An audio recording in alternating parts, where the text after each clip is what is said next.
I must admit that Diane is etched in my memory quite a bit. You seem to be someone I've known forever, I suppose.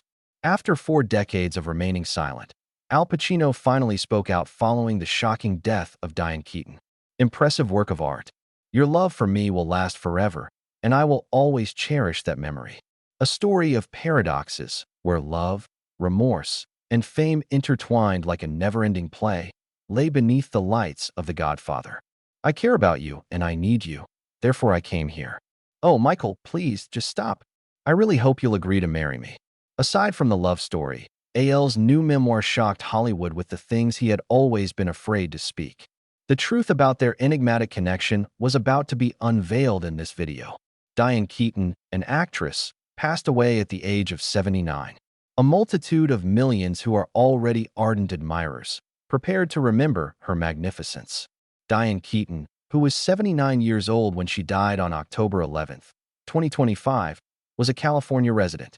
The announcement was made official by her family via People magazine.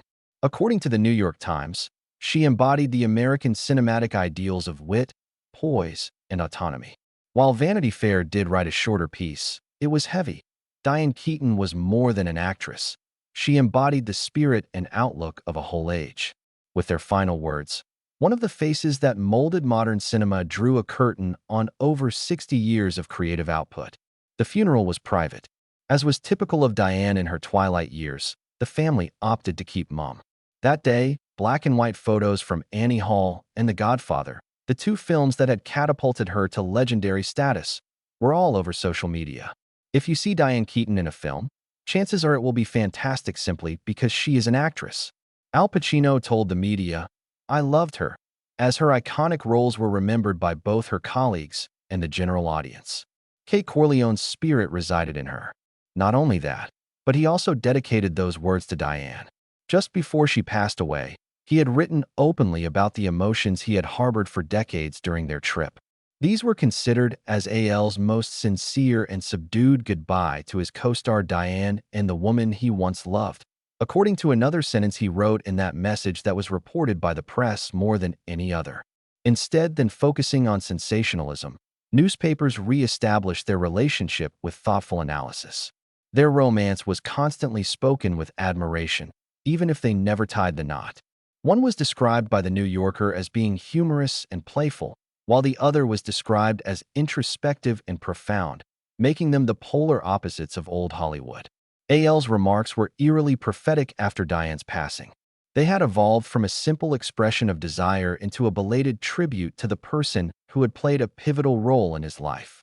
According to someone who was close to Diane, she lived her life honestly, not hiding anything. More than anyone else, I believe I'll grasp that. Diane was encapsulated in that words. She stated in an interview from a long time ago that she had no interest in striving for perfection. "I only wished to be forthright." That lifestyle set her apart and won her fans among the glitz of Hollywood. She made aging look fearless. A group of young actors captioned a photograph of her smiling in the closing scene of Something's Gotta Give, which they reposted as the news spread. Diane continued to work until she was nearly 80 years old, making many appearances in the 2023 book club edition, The Next Chapter. This was supposed to be her final film part, she had stated. Al Pacino also made few public appearances at this time. The decline in his health was evident when he gave only a few of brief interviews at the age of 85. "She was special," he had commented a few months before when asked about Diane. "No one, in my opinion, could ever take her place." Before she passed away, it was his last public speech on her. His and Diane Keaton's past started making headlines again. The peculiar bond that had bound them for over 50 years was the center of attention for all. Was at Patsy's, a restaurant in East Harlem, where the Godfather's close-knit ensemble dined. After Diane passed away, everyone began to wind the clock back to when they first met, at an audition that turned out to be the beginning of a legendary relationship. Unfortunately, we met. A shift was occurring in Hollywood in the early 1970s. Studios were on the lookout for fresh talent that could replace the idealized glitz of yesteryear with an air of grounded realism. Production on The Godfather commenced under such circumstances. Even though Paramount strongly opposed Francis Ford Coppola's casting of Al Pacino as Michael Corleone, the filmmaker was certain about the role, while he was in his early 30s. In the Godfather notebook, he mentioned that studio executives had concerns about AL's height and lack of fame, but that Francis Ford Coppola remained steadfast. The part of Kay Adams was cast by Coppola with the unknown stage actress Diane Keaton, who had recently left Broadway. In his notes, he mentioned that she didn't appear to be associated with the mafia. She will lighten the story's darker parts. Diane, who was just entering her 20s at the time, had no idea that an audition would alter the course of her career. "Remember when I first met Al Pacino?" Diane thought to herself. "Our audition for The Godfather took place in a bar, so that's where we first met. It was an unusual meeting. Two shy, unfamiliar young men were urged to act out a love scenario." Diane revealed thereafter that AL's silence, which she described as being like a veil of cigarette smoke, was what initially pulled her in. He seldom spoke a word. Her audition was so compelling that Francis Ford Coppola couldn't say no in a subsequent conversation. Michael Corleone knew he had discovered the one lady who could bring humanity to his criminal life, and he knew he had found Kay in this woman. His decisions were still not widely accepted by Paramount. The New York Times reports that studio executives pushed Coppola to cast a more famous actor in AL's stead. However, the director maintained his stance and was even prepared to put his career on the line to defend his choice. Production in New York City formally started in March 1971. At Connie Corleone's wedding, Al and Diane made their screen debut and appeared in their first scene together. Set tension was high during the entire 8 months of filming. With the exception of Coppola, Al hardly spoke to anyone. Diane, who was always upbeat and humorous, ended up being his sole point of contact with the staff. For the first time in weeks, she brought a smile to AL's face, according to one crew member. A special chemistry developed between them as a result of their interactions. After filming wrapped in August of that year, The Godfather was finally released in the spring of that year. The cinematic landscape shifted the moment it debuted. Diane captured audiences with Kay's compassion and quiet strength, while Al became the new face of the frigid hero archetype. The two convey such genuineness that the spectator forgets they are merely characters, penned by a critic in the Los Angeles Times. Diane and Al started making more appearances together as the film was being promoted. However, neither of them wanted to talk about their romantic relationship. Diane solely revealed that following the premiere, Al extended an invitation to a cozy eatery close to Central Park for supper. Plus, it was their initial genuine conversation. "I had never encountered somebody like him. He was unassuming and unassuming." Diane said afterwards that he was just unique. They entered a new phase of their careers after The Godfather was a smash hit. In addition to reimagining the gangster genre, the picture catapulted them to the forefront of American filmmaking in the 1970s. Diane became one of the most sought-after actors among emerging filmmakers and swiftly won an Oscar nomination. Diane and Al left the set of The Godfather with dazzling celebrity and an unseen bond between them in real life. They were catapulted to the pinnacle of fame by their triumph. It also swept them up into the vortex of attention, anticipation, and silence. From that point on, their connection started to shift between the bright lights of their shared experiences and the dark corners of their individual souls. Amidst the rush of stardom that followed the smash hit The Godfather Part 2, an official romance relationship has begun between Diane Keaton and Al Pacino. Appearing together at premieres and important events, they started seeing each other more frequently outside of the set. Although they were both on the rise, they both preferred to keep their personal lives out of the public eye. A brief statement, as Diane once said, adequately described the difference between them. One is outgoing and luminous, while the other is quiet and contemplative. A few time after that, Diane's career took off. After its 1977 publication, Annie Hall went on to become an instant hit. She was named Best Actress at the Oscars for the performance. Thanks to her graceful demeanor, authentic acting, and sharp charisma, Diane became a new icon of the contemporary woman in film. The press hailed her as the embodiment of a bygone age, a picture that is both realistic and creative. In interviews, she was open and honest about the need of removing gender stereotypes and the need of women's empowerment in the profession. Another personal peak was achieved by Al Pacino.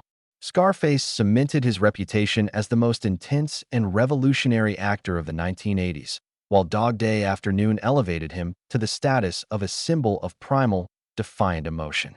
A critic once said that he was a man who had lost all pride in his rebellion and who represented the post-war American disarray. The rhythm that Diane and I have is ours, Al stated in an interview. Their artistic pulse brought them together, despite the vast differences between their worlds. Despite their stardom, they made an effort to stay close. Diane was a regular at Al's practices, and she would even make an appearance backstage on occasion. According to their friends, they were simply two regular folks who could spend hours upon hours conversing about movies and life's little nuances. Their approaches to dealing with fame, however, started to vary simultaneously. Promoting herself and being vulnerable were two of Diane's favorite things to do. Al went into seclusion, avoiding people and all forms of noise. Even though they kept meeting, their relationship became more shaky throughout that time. Diane became more involved with indie projects, while Al became engrossed with films produced by major studios. It was on the set of Reds, starring Warren Beatty and Keaton, that they met paths again, and the media started to speculate that Pacino was envious. Diane flatly denied it, stating only that they are still friends, defining it as unnecessary. Their disparities in outlook and way of life had worn them down by the late 1980s. While in Los Angeles, Diane devoted the majority of her time to acting. While considering the role of director, dedicated to Broadway, Al spent much of his time in New York City and was a recluse. They continued to cross paths at red carpet events, premieres of new films, and even backstage at talk shows. Their interviews, however, steered clear of any discussion of sensitive personal issues. A mutual agreement and respectful silence maintained between them. Diane and Al recognized that their relationship had ended not due to a lack of love, but rather because their popularity had driven them apart.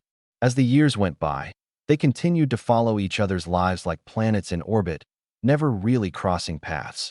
Their paths eventually crossed once more.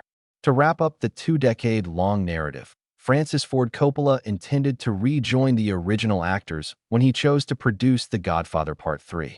No matter how long it had been since their relationship ended, Diane Keaton and Al Pacino both consented to come back. Starting in Rome in late 1989, filming eventually relocated to New York for the interior shots. While Al kept his usual low profile on set, Diane maintained her professionalism and positivity while interacting with the team. In between acts, they hardly spoke words, but they were perfect as a team. In retrospect, Diane realized it had been a reunion. Nonetheless, complex. The intricacy she spoke to pertained to their real-life relationship as well as that between Michael and Kay. Al Pacino was dealing with some inner turmoil when that happened. Diane was devastated to hear that he had a child from a previous relationship. Despite maintaining contact, their relationship deteriorated following the news release. In an introspective interview, Al made the unusual confession that their on-screen goodbye was symbolic of their actual one. "I warned him I was leaving if he didn't want to marry me," Diane said more directly in her memoir. After years of waiting for a response that never arrived, it wasn't an impulsive act. In an interview, Francis Ford Coppola recalled that no one on set dared to speak during filming of the final scene between Michael and Kay, which ended nearly 20 years of connection between two individuals whose rhythms were drastically different. One needed commitment, and the other feared attachment. He insisted that they should do nothing. Looking at each other was all that was required. Diane and Al's intense look at each other at that moment led many to believe that their love had not faded. However, the filmmaker realized it was actually their last goodbye. They split up after filming ended in the middle of 1990. Al stayed buried in art, enduring secrets and scars that no one would ever dare to talk about, while Diane focused on starting a family of her own. After Part 3 of The Godfather, Diane Keaton sought a more tranquil pace in life by stepping away from parts that required her to deal with deep emotions. She took in Dexter, a baby boy, in 1996, and Duke, a boy, in 2001 through adoption. I learned the true meaning of love as a mother, as I always mention in interviews. For Diane, starting a family was about more than just filling a void. It was about creating a new universe for herself. Diane kept appearing in films portraying strong, funny, multi-layered women for the following 30 years. She was nominated for another Oscar for Marvin's Room, and she was back in the spotlight in Something's Gotta Give, playing a strong, independent woman who was said to be a reflection of herself. A family relic. book club, and because I said so demonstrated that she kept her endearing personality into her 60s. Diane, according to several reviewers, exemplified a quiet, steady, and elegant form of career development. At the same time, Al Pacino reached new heights in the 1990s. He was already a master of his trade when he won his first Oscar for The Scent of a Woman. He maintained a distinct place in an ever-evolving Hollywood while going on to star in other films, including Heat, The Insider, and The Devil's Advocate. However, he kept his personal life under wraps despite his professional successes. Anton and Olivia, Al's twins, were born to Beverly D'Angelo and Noor Al-Fallah, respectively. Al also has a son, Roman. He was unmarried despite his many romances. Marriage is a condition I've never experienced, but love is something I've known, Al remarked in a chat. Many have cited this one sentence as a fitting obituary for his life. He was a man with everything else, except a steady romantic partner. Sonny Boy, Al Pacino's memoir that came out in 2024, was panned by critics for being an unadorned self-portrait. As one who has seen each peak firsthand, his childhood in the Bronx was poor, and he wrote of the difficulties of an early-stage career, the hollowness that accompanied each role, and the trials of overcoming adversity. Al spent a good chunk of the latter chapters gushing about Diane Keaton, the one and only person he ever acknowledged with such uncommon affection. She pulled me out of financial catastrophe by pushing love like a wave. This tale was hardly known in the 80s. Diane convinced Al to reprise his role in Sea of Love after he had fallen on hard times financially, because to Revolution's failure, the role helped him rebuild his reputation and self-esteem. In another section, Alabama mentioned that Diane had become an invaluable part of his memories, albeit he did not indicate when those lines were written. In 2024, one of the most talked-about books in the film industry was Sonny Boy, released by Penguin Press. Reviewers lauded it for being raw and profoundly human, since Al's work chronicled not just his professional life, but also his struggle to cope with bereavement. The section regarding Diane was widely regarded as the central chapter of the memoir. It was in this section that Al finally acknowledged the things he had allowed to float too far away. At tributes to the American Film Institute, Diane and Al would sometimes make appearances together, demonstrating their mild camaraderie. As Diane took the stage to get her Lifetime Achievement Award in 2024, Al stood in the front row to cheer her on. "She altered my perspective on love," he stated when questioned about their connection. No one ever saw them together again after that fateful night. Diane Keaton died away in California a year after that. In the midst of the memorial services, Sonny Boy reappeared, serving as a sort of reverse farewell, this time from the living rather than the dead. Like an unspoken farewell, the words Al composed about Diane were sent far and wide. In addition to their legendary performances, Diane Keaton and Al Pacino changed the way moviegoers saw characters on screen. At every stage of life, Diane reimagined the role of the female protagonist on cinema by being powerful, vulnerable, clever, insightful, and true. By being herself, she demonstrated that a woman could be the protagonist of her story without compromising her values in order to receive love. Beyond the realm of cinema, her style, from her wide-brimmed hats to her sharp speech, became a symbol of independence and self-expression.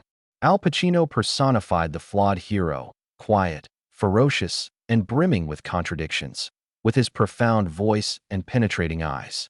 His performance proved that nonverbal cues, such as stare and stillness, are more effective than spoken ones. His many personas shed light on the complexities of being human: anger, frailty, desire, and isolation. The public will never forget them, from the brilliant beginnings to the calm latter years, from The Godfather to Annie Hall. There was no need for vows or titles to cement their bond. It was an existing thing. Michael cast a final glance at Kay as a gentle light danced across the screen. Feel free to share your thoughts on the subject of love and separation influenced by the story of Diane Keaton and Al Pacino. If you want to see more profound and meaningful cinematic stories, hit the like button, subscribe, and enable notifications.